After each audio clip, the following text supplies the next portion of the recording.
I'm going to play a fine march by Scott Skinner twice over. It's well worth playing twice over.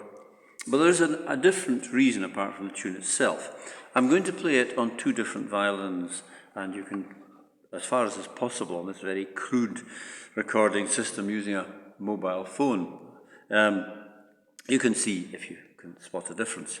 Anyway, the first one is this violin by John Standen of Inverness, which was made no more than 3 years ago, and it's a recent acquisition.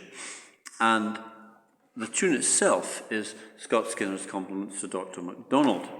Now, Dr. MacDonald was born in 1834. He died in 1913. He trained as a doctor in Edinburgh, and he then practiced in Skye. Well, he was born in Skye, I should have said that, in Ord in Skye. He practiced in Skye and in Lochaber, in Edinburgh, and also in Myanmar, as we call it now, Burma, as it was called then. He was an accomplished musician and violinist, and he edited books of Scottish tunes. So, very appropriate that Scott Skinner should write a march for him. Here we go. Scott Skinner's Compliments to Dr. MacDonald.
That is version number 1.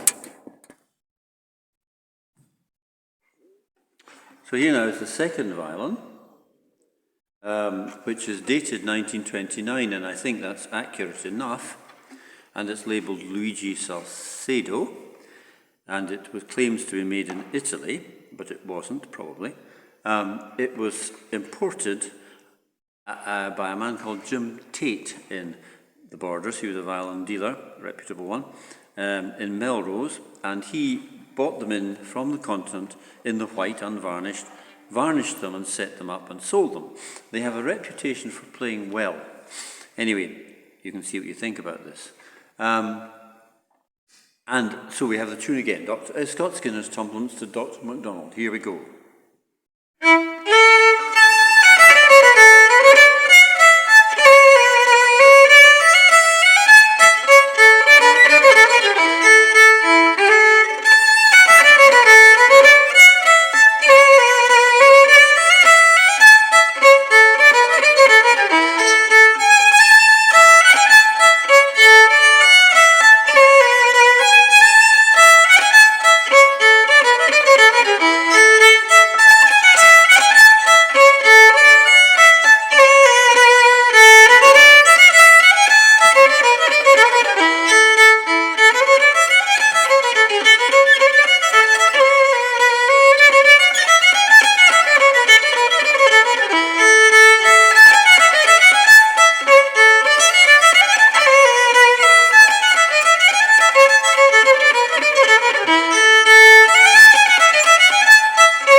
certainly don't mean to disparage either violin by comparing with together.